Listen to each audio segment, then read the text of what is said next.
everybody, it's Miss Sally, and I thought today that I would read with you one of my favorite books. I have lots of favorite books, but this one really is a fun one for me to share with you, and that is Where the Wild Things Are. And this is written by and illustrated by Maurice Sendak. So this is a fun story about a little boy who has a great imagination. So let's find out what happens with Where the Wild Things Are. That night, Max wore his wolf suit and made mischief of one kind.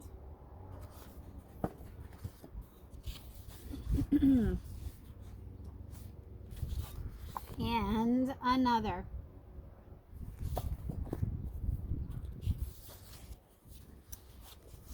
His mother called him Wild Thing, and Max said, "I'll eat you up." So he was sent to bed without eating anything. How do you think Max feels? He went to his room and has nothing to eat for dinner now.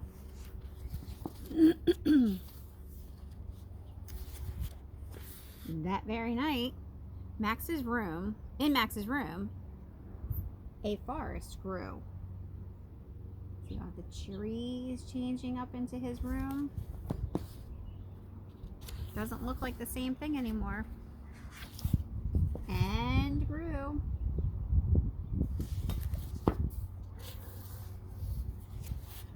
And grew until his ceiling hung with vines and the walls became the world all around him.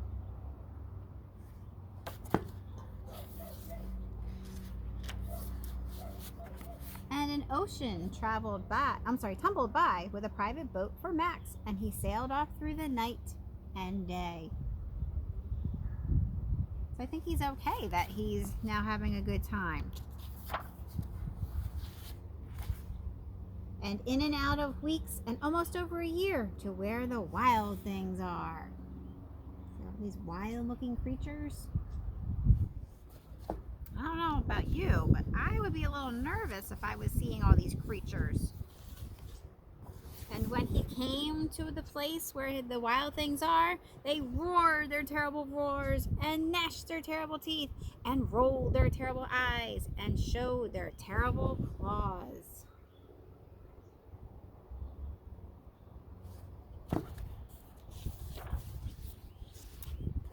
Till Max said, "Be still," and tamed them with the magic trick of staring into all their yellow eyes without blinking once. And they were frightened, and they called him the most wild things of all.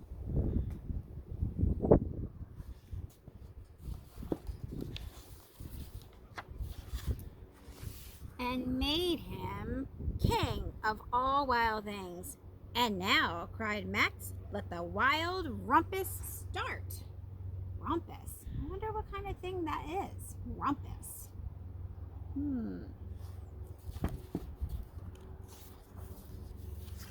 Oh, I see. They're all dancing around.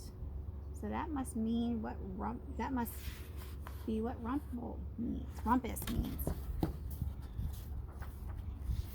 And they're hanging from the trees. They all have smiles on their faces. Do you see that? So they kind of look like they're having a good time. And they're all dancing around and carrying Max on top of their shoulders. They are having a fun time with Max. Now stop, Max said, and sent the wild things off to bed without their supper. Does that sound familiar to you? And Max, the king of all wild things, was lonely and wanted to be where someone loved him best of all. Then all around, from far away, the world, he smelled good things to eat. So he gave up being king of Where the Wild Things Are.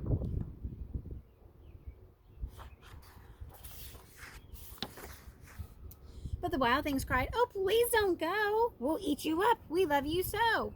And Max said, "No." The wild things, the wild things roared their terrible roars and gnashed their terrible teeth and rolled their terrible eyes and showed their terrible claws. But Max stepped on into his private boat and waved goodbye. So how do you think the Wild Things feel? They feel a little sad and mad that he is leaving because they had such a fun time with him. And sailed back over a year and in and out of weeks and through a day.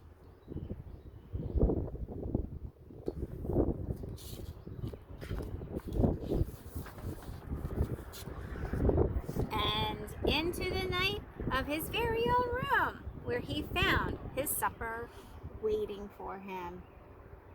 There it is. It's all set up on the table waiting for him. And it was still hot. The end. So it looks like Max's mom really did want him to have dinner after all. And after he calmed down, he was able to get his dinner. So I hope you love this book as much as I do, and that you are having a great day. And I will see you all real soon. Have a great rest of your day. Bye-bye.